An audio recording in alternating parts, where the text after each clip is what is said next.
बाप बड़ा ना भैया, the whole thing is that कि भैया सबसे बड़ा रुपया। जी हाँ, देखो स्टूडेंट्स यार, मैं ये बात क्यों कही आप इस लेक्चर में आगे धीरे धीरे समझ जाओगे। अभी तक हम लोगों ने पावर सिस्टम, पूरा जनरेशन, पावर सिस्टम का एक जनरेशन पार्ट पढ़ा, जिसमें हम लोगों ने thermal, nuclear, hydro, solar, wind और कई जैसे गैस टरबाइन, कुछ छोटे मोटे टरबाइंस, वो गैस पावर प्लांट हम लोगों ने देखे। तो हमने अभी तक इन सारे पावर प्लांट देखे, बट एक चीज हमेशा दिमाग में रखना कि चाहे आप कुछ भी कर रहे हो लाइफ में, चाहे आप इलेक्ट्रिकल इंजीनियर हो, चाहे आप मैकेनिकल इंजीनियर हो, चाहे आप कंप्यूटर साइंस के इंजीनियर हो, चाहे आप कुछ भी बन जाओ, चाहे आप एई बन जाओ, चाहे आप जेई बन जाओ, चाहे आप टीजी2 बन जाओ, कुछ भी आप बन जाओ, बट एक चीज हमेशा याद रखना कि पैसा एक बहुत इंपॉर्टेंट चीज है। ये बात मैं क्यों कह रहा हूं? ये बात मैं इसीलिए कह रहा हूं कि देखिए, कोई भी टेक्नोलॉजी आती है, केवल टेक्नोलॉजी बना देना ही उद्देश्य नहीं होता है। वो कितनी इफेक्टिवली कॉस्ट इफेक्टिव है हमारी, कितनी पैसे के मामले में लोगों तक पहुंच सकती है, कितना उसका कॉस्ट है जो बाकी चीजों के कंपैरिजन में कम है, वो एक मायना बहुत रखता है इस चीज का। तो कहने का मेरा मतलब यह है कि हमने इतने सारे पावर प्लांट पढ़े, उन सब पावर प्लांट में एक लिमिट हम लोग कहीं ना कहीं, उन सब पावर प्लांट के अंदर हम लोग एक चीज जरूर तलाशते हैं, और एक चीज जरूर हम लोग मतलब मद्देनजर रखते हैं उन्हें बनाते समय या उन्हें यूज करते समय, कि कितना, कहां पर सेटअप करने पर कौन सा पावर प्लांट कितना सस्ता पड़ेगा जब वो बिजली पैदा करेगा, ऊर्जा पैदा करेगा, इलेक्ट्रिकल एनर्जी पैदा करेगा, और कितना महंगा पड़ेगा। देखो, मैं बिल्कुल लेमन टर्म्स में आज आपको लोड फैक्टर समझाने वाला हूं, लोड कर्व समझाने वाला हूं। Load factor actually load curve से जुड़ा हुआ है, तो आज का जो टॉपिक हम लोगों पे फोकस्ड रहेगा वो लोड कर्व पे रहेगा। और लोड कर्व कैसे बनता है, किस तरीके से बनता है, ये बात धीरे धीरे हम लोग करते रहेंगे इस लेक्चर में, लास्ट तक ये बात करेंगे। तो मैं अभी क्या कह रहा था कि मान लीजिए आपको पहले कुछ एक बात समझनी पड़ेगी। मैंने यहां पर एक बात लिखी है, objective of power generation, power generation के उद्देश्य। तो हमारी कोई भी पावर जनरेशन हम लोग कर रहे हैं, उसके कुछ ना कुछ कहीं ना कहीं उद्देश्य हमारे होते हैं। उद्देश्य क्या होने चाहिए? ऑब्वियसली हम हमेशा चाहेंगे कि हमारी जो पावर पैदा हो रही है, बिजली जो पैदा हो रही है, वो कम से कम यूनिट में हमको मिले। अब वो कम से कम यूनिट में कब मिलेगी? जब वो कम से कम यूनिट में पैदा होगी। मान लीजिए अगर एक रुपया पर यूनिट पैदावार हो रही है बिजली की, तो आप तक 4 या 5 रुपए में पहुंच रही होगी, ट्रांसमिशन चार्ज और डिस्ट्रीब्यूशन चार्ज लगा के। बट अगर वो ही बिजली की कॉस्ट पर यूनिट 10 रुपए पैदा हो, तो तुमको 15 या 20 तक मिलेगी, तो हो जाएगी ना आप तक फिर वो महंगी। तो इसका मतलब यह है कि पावर जनरेशन करना ही उद्देश्य नहीं है हमारा। मतलब हमें इसी बात को लेके खुश नहीं होना कि पावर जनरेशन करना है, हमें कॉस्ट इफेक्टिवली करना है। एक छोटी सी बात एग्जांपल देता हूं। मान लीजिए आपको कश्मीर में आप थर्मल पावर प्लांट लगा रहे हो, और मान लीजिए आपका झारखंड से या आपका तेलंगाना से या आंध्र प्रदेश से कोयला आ रहा है, तो आप ये सोचो कि उसका कॉस्ट कितनी ज्यादा बढ़ जाएगी। तो पावर जनरेशन का एक सबसे बड़ा उद्देश्य, ऑब्जेक्टिव ये होना चाहिए कि पावर जनरेशन कॉस्ट इफेक्टिव होनी चाहिए। Power generation should be cost effective, should be cost effective. Cost effective होने के लिए पावर जनरेशन अगर कॉस्ट इफेक्टिव आपने रखनी है, तो आप खुद सोचो कि जब आप कश्मीर में थर्मल पावर प्लांट बनाओगे, तो जाहिर सी बात है कि एक एग्जांपल मैंने लिया है, आप मान लीजिए आंध्र प्रदेश से कोयला लेके जाएंगे, तो ट्रांसपोर्टेशन चार्ज कितना ज्यादा लग जाएगा। तो कहीं ना कहीं हमारी पावर जनरेशन की कॉस्ट बहुत ज्यादा बढ़ने वाली है। और पावर जनरेशन की जब कॉस्ट बढ़ेगी, तो यार तुम्हारी जो घर पे तुम्हें यूनिट मिलने वाली है वो तुमको बहुत महंगी पड़ेगी। ये जो पावर जनरेशन है, इसको अगर इफेक्टिव बनाना है तो क्या है कि कहीं ना कहीं हमारी ये प्लानिंग गलत हो गई कि हम कश्मीर में थर्मल पावर प्लांट खोल रहे हैं। हमें मतलब अगर वो कॉस्ट इफेक्टिव बनाना है तो हमारा मतलब ये समझ लीजिए कि जो जनरेटर है कहीं ना कहीं किसके होना चाहिए, near to the natural resource होना चाहिए। मतलब जो हमें नेचुरल रिसोर्स मिल रहा है, मतलब कोयला मिल रहा है, मान लीजिए मैं थर्मल की बात लूं तो कोयला मिल रहा है, तो वो जनरेटर जहां पर जनरेशन हो रहा है, जहां पर जनरेशन हो रहा है उसके नियर होना चाहिए। अगर जनरेशन जहां पर हो रहा है और कोयला वहीं से कहीं से पास से आता है तो वो कॉस्ट इफेक्टिव हो जाएगा।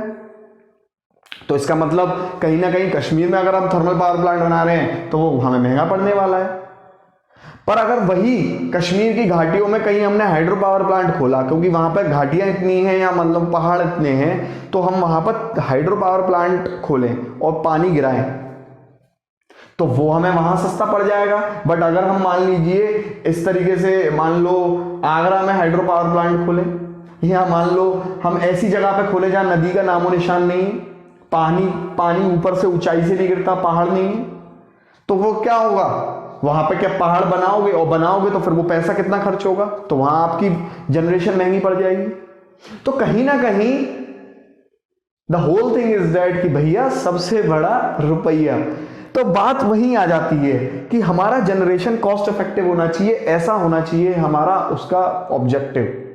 और उसी ऑब्जेक्टिव को टेक्निकलिटी में समझने के लिए हमें लोड कर्व का सहारा लेना पड़ता है, लोड कर्व की जरूरत पड़ती है। तो मैं आप लोगों को थोड़ा सा आसान भाषा में समझाने के लिए ये सब थोड़ा सा एग्जाम्पल ले लेता हूं। अब आप एक चीज समझिए कि लोड कर्व क्या होता है, इस बात को धीरे धीरे हम लोग समझते हैं। मैं एक दो पहलू और डिस्कस कर लेता हूं कि कॉस्ट इफेक्टिव कैसे बन सकता है पावर जनरेशन हमारा। एक तो क्या कर लो, near to the natural resource होना चाहिए पावर जनरेशन। दूसरी चीज, ताकि ट्रांसपोर्टेशन कॉस्ट घट जाए, मतलब ट्रांसपोर्टेशन कॉस्ट कम हो जाए। अगर हम दूसरा पहलू देखें, अगर हम इस बात को अलावा और भी कुछ बातें देखें जनरेशन के पॉइंट ऑफ व्यू से, तो पर यूनिट कॉस्ट आपकी कम से कम बननी चाहिए। Per unit cost should be low, कम से कम पर यूनिट कॉस्ट बननी चाहिए, हमें ये देखना है उद्देश्य में।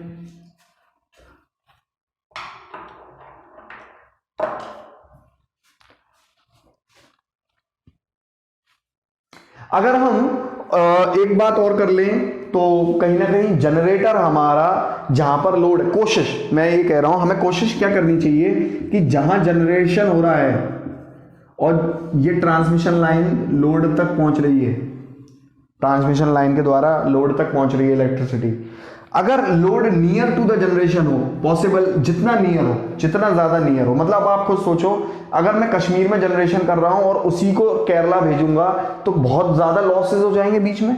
तो near to the load generation होना चाहिए।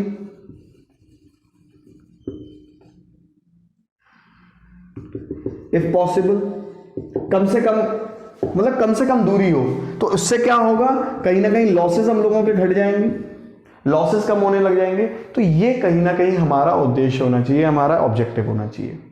ठीक है, तो ये कुछ बातें थी जिससे हमें ये पता चलता है कि हमारा पावर जनरेशन ही करना नहीं उद्देश्य होना चाहिए, पावर जनरेशन कॉस्ट इफेक्टिव भी होना चाहिए।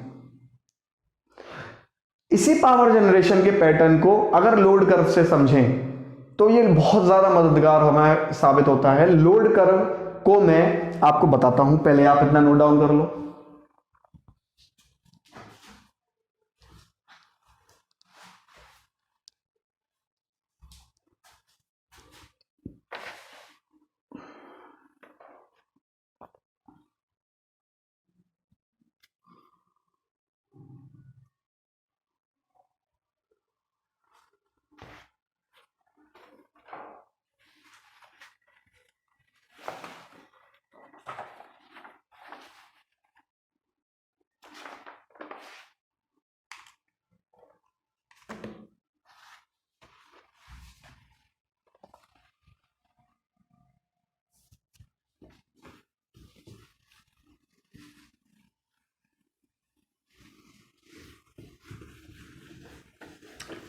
ये बहुत ज़्यादा इंपॉर्टेंट टॉपिक आप लोगों के लिए हो जाता है, क्योंकि बहुत न्यूमेरिकल इससे बनते हैं। देखो मैं आपको ये चीज़ बता दूं, तो ये लोड कर्व का जो टॉपिक है, आप ये बिलीव मान के चलिए कि पावर सिस्टम में जो सबसे ज़्यादा इंपॉर्टेंट टॉपिक होता है, वो सबसे ज़्यादा जो होता है वो तो स्विच गियर होता है, जो कि हम लोग उसे ट्रांसमिशन लाइन में पढ़ेंगे, स्विच गियर, जिसमें सबस्टेशन के बारे में हम लोग पढ़ते हैं।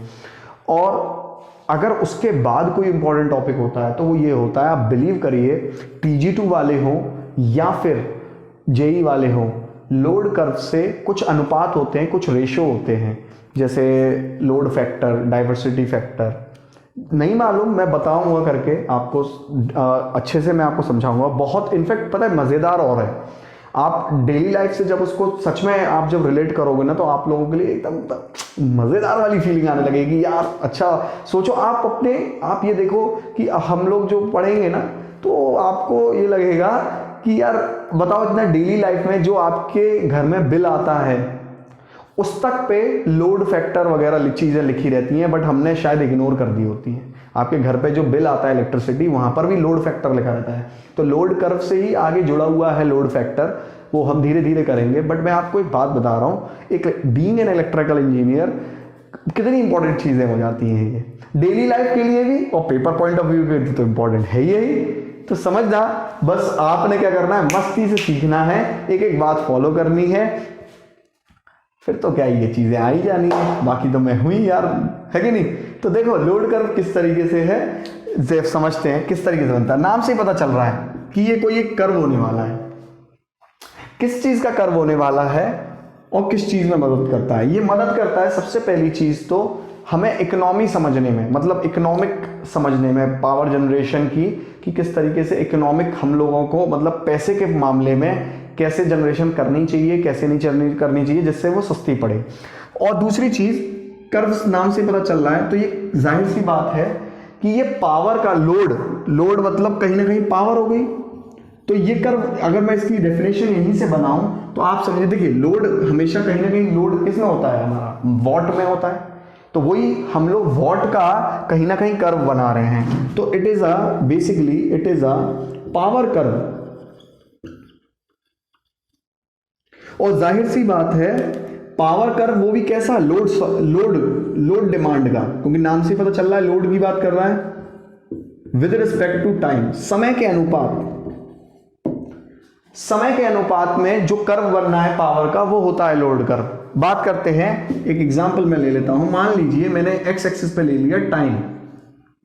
अब आप एक चीज समझिए, वाई एक्सिस पे मैंने ले लिया, मान लीजिए पावर डिमांड, लोड ले लिया। अब लोड जाहिर सी बात है मेगावाट्स में होता है लोड, तो मैं मेगावाट्स में लोड ले लिया वाई एक्सिस पे, इसमें ले लिया एक्स एक्सिस पे टाइम। अब टाइम किस में हो सकता है? टाइम देखो आवर्स में भी ले सकते हैं, मंथ, अगर हम मंथ वाइज लें तो मंथ वाइज भी ले सकते हैं, और ईयर वाइज लें तो ईयर वाइज भी ले सकते हैं, कि मतलब 2012, 2011, 2013 इस तरीके से। बट अभी के लिए मैं यहां पर टाइम लेके चल रहा हूं। मैं मंथली का भी हिसाब बताऊंगा आपको, मैं आपको ईयर्स का भी बताऊंगा। मैं मान लीजिए अभी टाइम लेके चल रहा हूं आपका आवर्स में, घंटों का टाइम लेके चल रहा हूं। लोड का किस तरीके से बनता है समझना बात को। मान लीजिए मैं इसको 4-4 घंटे के गैप में बांट देता हूं, पूरे 24 घंटे के, एक दिन को 4-4 घंटे के गैप में बांट देता हूं। मान लीजिए ये मैंने बांट दिया रात के 12 बजे, मतलब 12 AM, ठीक है। और फिर उसके बाद सुबह 4 बजेंगे, जाहिर सी बात है 4 AM बजेंगे। फिर उसके बाद 8 बजेंगे, है ना। 4-4 घंटे के मैंने गैप ले लिए। फिर उसके बाद आपका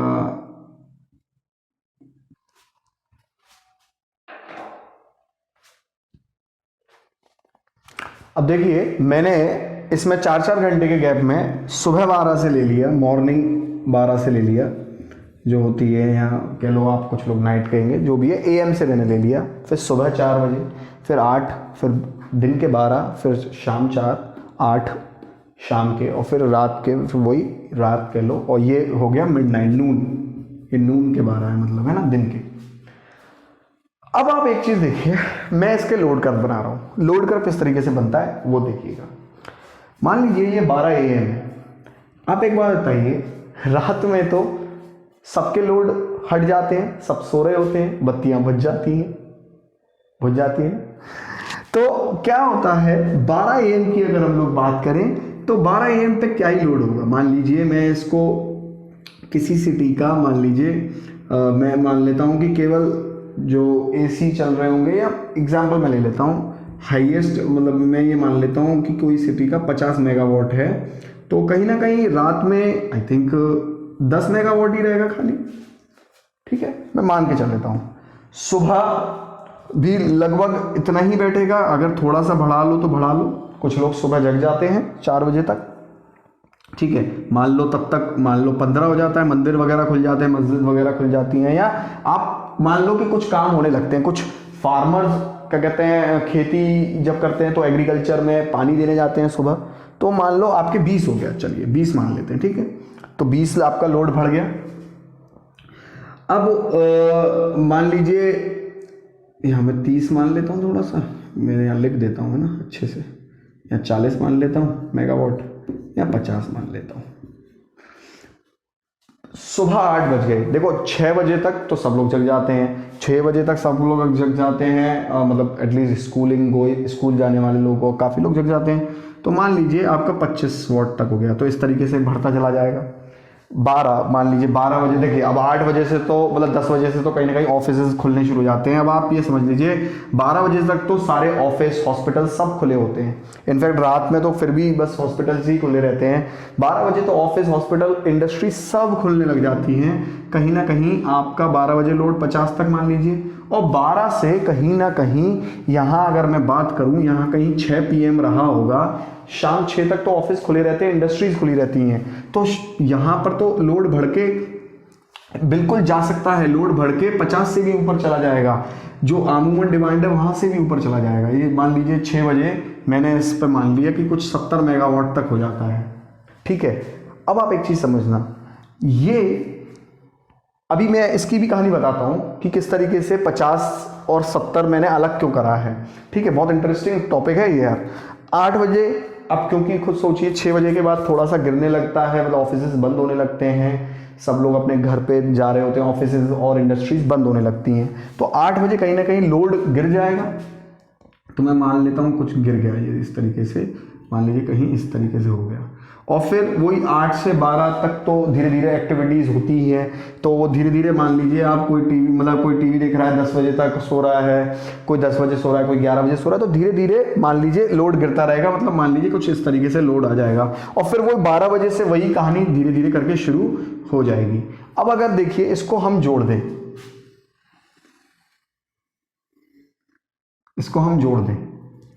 तो ये क्या बन गया, कहीं ना कहीं ये बन गया लोड कर्व, ये बन गया कहीं ना कहीं लोड कर्व। अगर मैं आप अगर चाहें तो आप इसको दोबारा, मतलब आप चाहें तो इसको मतलब इस तरीके से कर सकते हैं, क्योंकि 12 से फिर से 12 AM से फिर से बनना शुरू हो जाएगा। तो आप देखिए किस तरीके से इससे ये पता चल रहा है कि कैसे सुबह से लेके मतलब इस पूरे 24 घंटे के ड्यूरेशन में, इस पूरे 24 घंटे के ड्यूरेशन में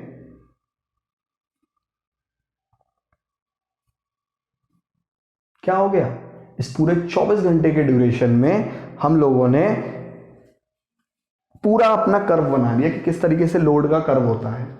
अब आप एक बात समझना, एक चीज समझिए, यहां पर एक बहुत इंपॉर्टेंट कंसेप्ट का जन्म होने वाला है। ये 50 मेगावाट है, 50 मेगावाट है, 50 से 70 केवल कितने टाइम के लिए जा रहा है, आप एक चीज समझिए, 12 से 8, मतलब इतना पोर्शन अगर मैं ये 20 मेगावाट एक्स्ट्रा मानूं तो 20 मेगावाट केवल 4 घंटे के लिए जा रहा है, केवल 4 घंटे के लिए 20 मेगावाट जा रहा है, समझिएगा इस बात को। तो यहां से मुझे एक बात समझ में आती है, क्या समझ में आती है, समझना, दो कॉन्सेप्ट यहां पे जन्म लेते हैं, बेस लोड और पीक लोड। बेस लोड और पीक लोड ये क्या कंसेप्ट होते हैं, इस बात को समझेंगे कि यहां पर कहीं ना कहीं 20 मेगावाट हमारे 4 घंटे के लिए केवल गए, अदरवाइज तो ये 50 तक ही मैक्सिमम बैठ रहा था, केवल 4 घंटे के लिए कहीं ना कहीं 20 मेगावाट ऊपर चले गए। अब आप इस बात को इतने नॉर्मल तरीके से समझना, मान लीजिए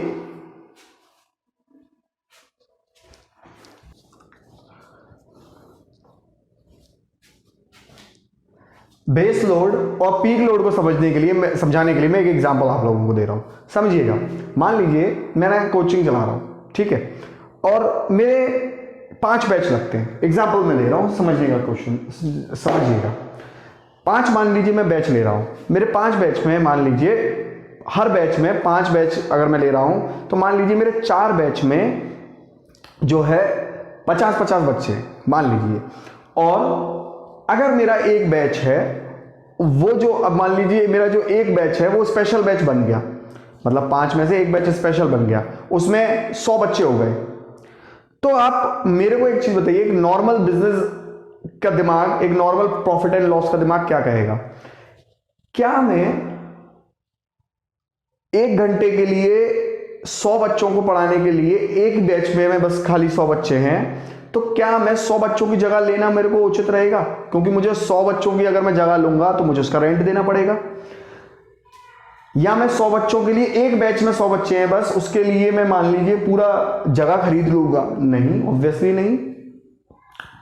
किफायती क्या रहेगा कि मैं उस एक बैच को मैं रेंट पे ले लूंगा 50 लोगों की जगह, क्योंकि मेरे नॉर्मल बैच में 50 बच्चे रहते हैं, बट जिस बैच में मेरे 100 बच्चे हैं उस बैच को मैं कहीं और लगा दूंगा या ऐसी जगह लगा दूंगा, उसे मैं किराए पे ले लूंगा उस 1 घंटे के लिए, क्योंकि मुझे पता है कि 1 घंटे का रेंट देना आसान है रादर देन पूरे दिन का। पूरे दिन फिर वो जगह क्या जाएगी, खाली जाएगी कि नहीं जाएगी? क्योंकि मेरे हर बैच में 50 हैं, एक बैच में 100 हैं, तो क्या हुआ? तो सिंपल उसी गणित के हिसाब से आप समझिए कि मैं क्या करता, अगर मेरे 100 बैच का जो 100 वाला बच्चों वाला बैच है उसके लिए मैं क्या करता, उसके लिए मैं अलग से कहीं पर रेंट पे 1 घंटे के लिए जगह ले लेता। क्लियर है? क्योंकि मेरे पास आमूमन 50 बच्चे रहते हैं, 100 के लिए मैं अननेसेसरली पैसा वेस्ट नहीं करूंगा, और 1 घंटे का रेंट हमेशा कम ही रहेगा। आप खुद एक चीज समझिए, सेम बात यहां पर है। एक चीज होती है बेस लोड और एक चीज होती है पीक लोड। यहां पर पूरे 24 घंटे में से सुबह 12 से अगले दिन के सुबह 12 तक हम ये चीज नोटिस कर रहे हैं कि 50 मेगावाट तक हमारा आमूमन खर्च है। बस एक 4 घंटे के लिए जब लोड अपने पीक पे होता है, हॉस्पिटल, इंडस्ट्रीज, घर, ऑफिसेस सब खुले होते हैं, केवल उतने 4 घंटे के लिए, देखिए 12 से, अगर मैंने कहा 12 से या तो 8 के लिए है, अगर देखा जाए तो ये 6 तक ही मोटा माटी रहेगा, ठीक है, 8 बजे तक तो फिर भी चीजें बंद हो जाती हैं। तो अगर मैं ये कहूं 12 से 6 मतलब या 3 या 4 घंटे या 5 घंटे के लिए ये क्या जा रहा है, कहीं ना कहीं ये 3 या 4-5 घंटे के लिए जा रहा है, कहीं ना कहीं 20 मेगावाट जा रहा है। मैं से 6 PM तक मान के चल रहा हूं, तो 12 से 6 तक मतलब आप 6 घंटे ले लीजिए, और इनफैक्ट अगर आप चाहो तो इसे 4 PM भी ले सकते हो, ऐसी कोई बात नहीं है, ठीक है। तो ये 4 घंटे या 6 घंटे जो भी है, आप उसको कंफ्यूज मत होइए, मैं केवल कुछ चंद घंटों की बात कर रहा हूं, केवल इतने घंटे। आप एक चीज देखिए कि हमारा लोड कहीं ना कहीं 20 मेगावाट ऊपर जा रहा है, तो इसके लिए क्या करें? क्या हम एक ऐसा पावर प्लांट बना दें कि जो पूरे के पूरे 70 मेगावाट का हो? नहीं। अब आप खुद आप सोचिए, कई संडेज, देखो संडेज को ऑफिसेज नहीं खुलेंगे, तो ये इसकी डिमांड उस दिन नहीं होगी। मान लीजिए आपके क्या कहते हैं पब्लिक हॉलीडेज है, तब 12 से 6 के लिए ऑफिसेज बंद होंगे, इंडस्ट्री बंद होंगी, तो अब इतनी डिमांड नहीं पहुंचेंगी। पब्लिक हॉलीडेज, संडे हो गए, तो क्या है, कहने का मेरा मतलब इतना है कि चंद रोज कुछ घंटे 4 घंटे या 6 घंटे, डिपेंडिंग कि हर कैसा लोड कर्व बनना है, जरूरी नहीं है यही लोड कर्व रहे, पैटर्न के ऊपर, हर सिटी के ऊपर अलग अलग रहेगा।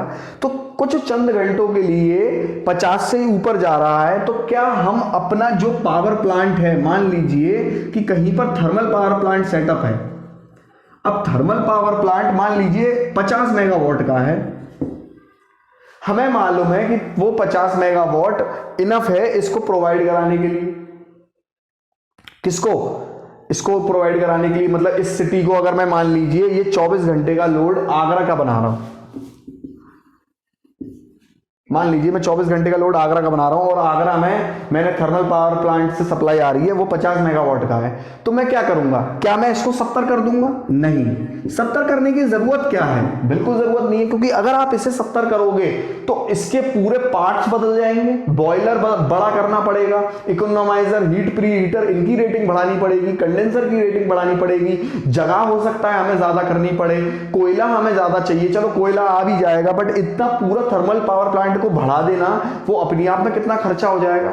तो हम समझदारी क्या दिखाएंगे कि इसे 50 मेगावाट ना बढ़ाते हुए, अगर हमारा कुछ घंटे के लिए, देखो मेरी बात, इस बात को समझना, अगर हमारा कुछ घंटे के लिए प्लांट बढ़ रहा है, मतलब उसकी ज्यादा, कुछ घंटे के लिए हमारी पावर बढ़ गई है, डिमांड बढ़ गई है, तो हम उसे, उस थर्मल पावर प्लांट को ना बदलते हुए हम क्या करेंगे कि हम शायद जैसे सोलर पावर प्लांट हुआ, सॉरी सोलर कह रहा हूं, या डीजल हुआ, डीजल पावर प्लांट हुआ, हम क्या करते हैं, डीजल पावर प्लांट क्या होता है, हम डीजल पावर प्लांट चला, मतलब हम डीजल जो हमारे जनरेटर्स होते हैं वो चला देते हैं। तो डीजल जनरेटर्स जो हम चला देते हैं उससे क्या होता है, हम जिस समय हमारी डिमांड पीक पे जा चुकी है तो डीजल चला के हम पूरी कर लेंगे 20 मेगावाट, कहीं ना कहीं हमारे, मान लीजिए शहर में बाहर कहीं दूर दराज डीजल का जनरेटर रखा हुआ है, वो चला के हम 6 घंटे चला लेंगे, हमें मालूम है 4 या 5 घंटे चलाना है, 20 मेगावाट की पूर्ति उससे हो जाएगी।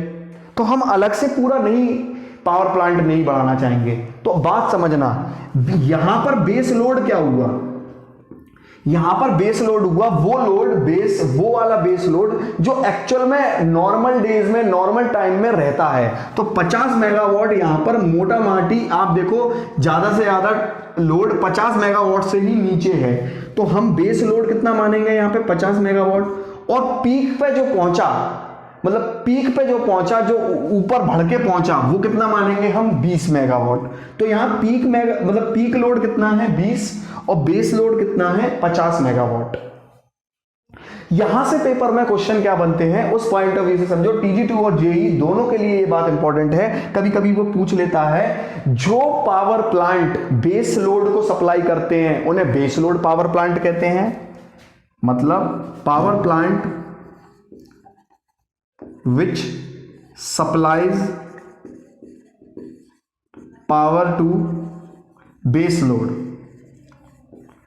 बेस लोड क्या था, बेस लोड क्या था, बेस लोड वो लोड था जो कहीं ना कहीं, बेस लोड क्या था, वो लोड है जो कहीं ना कहीं एक आमूमन नॉर्मल टाइम जो रहता है हमारा।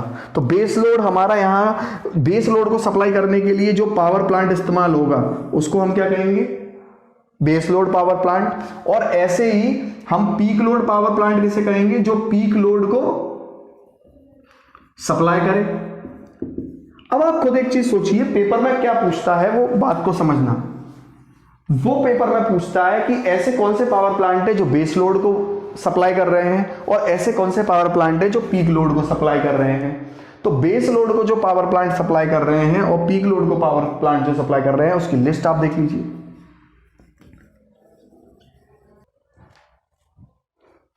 तो आप देख सकते हैं कि मैंने यहां पर बेस लोड पावर प्लांट कुछ लिखे हैं। बहुत इंपॉर्टेंट एक क्वेश्चन बन जाता है MCQ, और कई पेपरों में आ भी चुका है कि बेस लोड पावर प्लांट कौन से होते हैं। तो बेस लोड पावर प्लांट वो पावर प्लांट होते हैं जिन पे हम निर्धारित रह सकते हैं, हमें मालूम है कि ये हमारी रोजमर्राना ज़रूरत जो है, हमें ऊर्जा चाहिए वो पैदा कर सकते हैं, और ये दिन और रात चलते हैं। कई चीज़ें, ये बातों को नोट डाउन करना, बेस लोड के जो भी पावर प्लांट होते हैं वो कभी बंद नहीं होते। पीक लोड के पावर प्लांट कुछ समय के लिए चलते हैं फिर वो बंद कर दिए जाते हैं, पर बेस लोड के पावर प्लांट कभी बंद नहीं होते, दे नेवर गॉन ऑफ, कभी ऑफ नहीं होते। कौन कौन से होते हैं, थर्मल पावर प्लांट दिन और रात काम करते हैं, दिन और रात चलते हैं, जितनी सप्लाई चाहिए होती है पूरी देते रहते हैं हमेशा। न्यूक्लियर पावर प्लांट दिन और रात सेम चीज होती है, जितनी सप्लाई चाहिए होती है देते हैं। हाइड्रो पावर प्लांट, अगर हमने कोई मेगावाट का हाइड्रो पावर प्लांट बनाया है तो वो उतनी सप्लाई पैदा करता रहेगा। सोलर, विंड, देखो सोलर कभी ऐसा नहीं होता, सोलर का मान लीजिए, सोलर और विंड क्या है, अगर मान लो सोलर की मान लो 20 मेगावाट पैदा करता है, तो क्या आप कभी उसे पीक में यूज कर सकते हो? नहीं कर सकते। अब आप मेरी बात समझ लीजिए कि मान लीजिए 12 से 6 या 12 से 4 आपको पीक एकदम से लोड बढ़ गया, उस दिन धूप ही नहीं आई, क्या आप कह सकते हो अरे यार वो सोलर पावर प्लांट चला दो क्योंकि वो हमें पीक हमारा लोड बहुत ज्यादा हो गया है तो वहां से हम लोग इलेक्ट्रिसिटी ले लेंगे? नहीं। मान लो उस दिन बारिश हो गई, नहीं आया, धूप नहीं निकली, तो सोलर पावर प्लांट चलेगा? नहीं चलेगा। तो सोलर पावर प्लांट कभी भी पीक के समय में नहीं आता। सेम विंड के साथ है, विंड ही नहीं चल रही, मान लो हवा नहीं चल रही किसी दिन, तो क्या आप विंड को आप पीक के समय पे यूज कर सकते हो? कभी नहीं, क्योंकि पीक की डिमांड कुछ एक लोड पैटर्न आप समझिए। पीक हमेशा लोड कभी भी आमूमन नहीं जाता, पीक लोड हमेशा एक पैटर्न वाइज ही जाता है। जब ये डेली डेली के ग्राफ बनते हैं तो ये एक महीने का बन जाता है और महीनों से साल का बन जाता है। आप खुद एक चीज सोचिए, क्या आमूमन एकदम से लाइट या इलेक्ट्रिसिटी की डिमांड बढ़ जाती है? नहीं। कोई त्योहार होता है तो बढ़ती है। मतलब कहीं ना कहीं डेटा हमारे जनरेशन वालों के पास पहले से होता है कि किस महीने कितनी डिमांड बढ़ने वाली है। दिवाली का टाइम है तो कहीं ना कहीं लोड बढ़ने वाला है, उन्हें पहले से पता होता है। और कितना बढ़ने वाला होता है वो कहीं ना कहीं उन्हें इसलिए पता होता है क्योंकि उन पिछले साल की दिवाली का डेटा उनके पास आज भी है।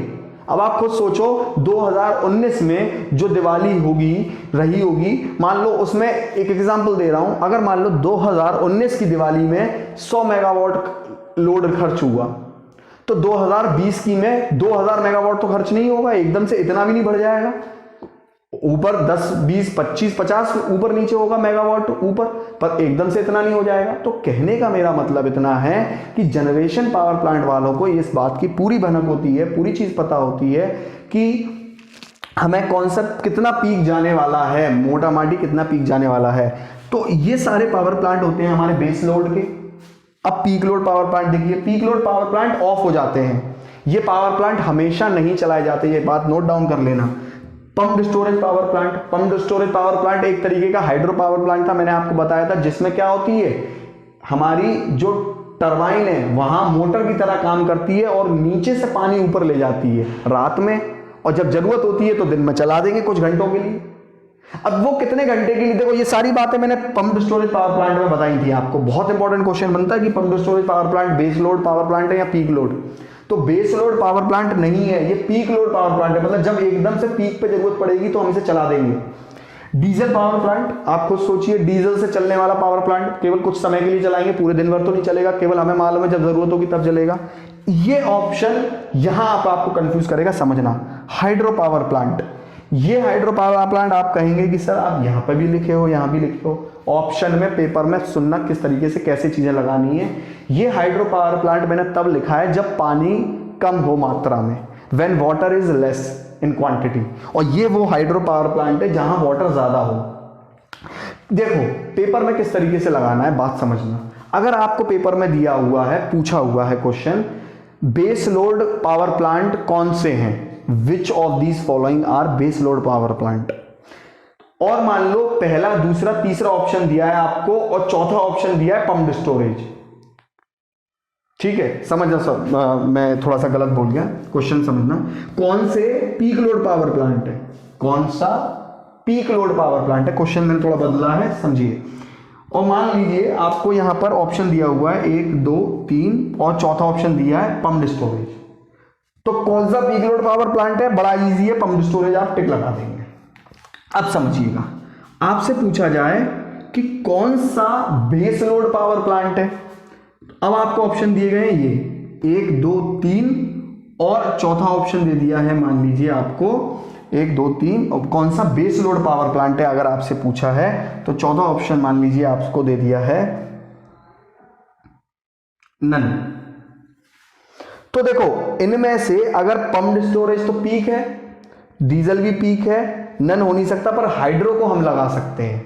अगर उसने हाइड्रो को मेंशन नहीं किया है, हाइड्रो को मतलब उसने कुछ नहीं कहा, केवल हाइड्रो पावर प्लांट दिया है, तो हम वहां पर क्या कर देंगे, ऑप्शन के अनुसार चलना है कि कहीं ना कहीं अगर उसने पूछा है कि कौन सा बेस लोड पावर प्लांट है और ऑप्शन में ये दिया हुआ है, तो बेस लोड में फिर हम क्या लगा देंगे, हाइड्रो।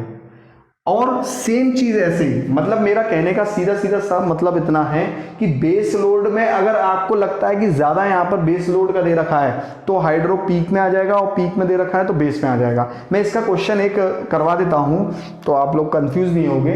1 मिनट में इसे करवा देता हूं, आप इसे उतार लीजिए।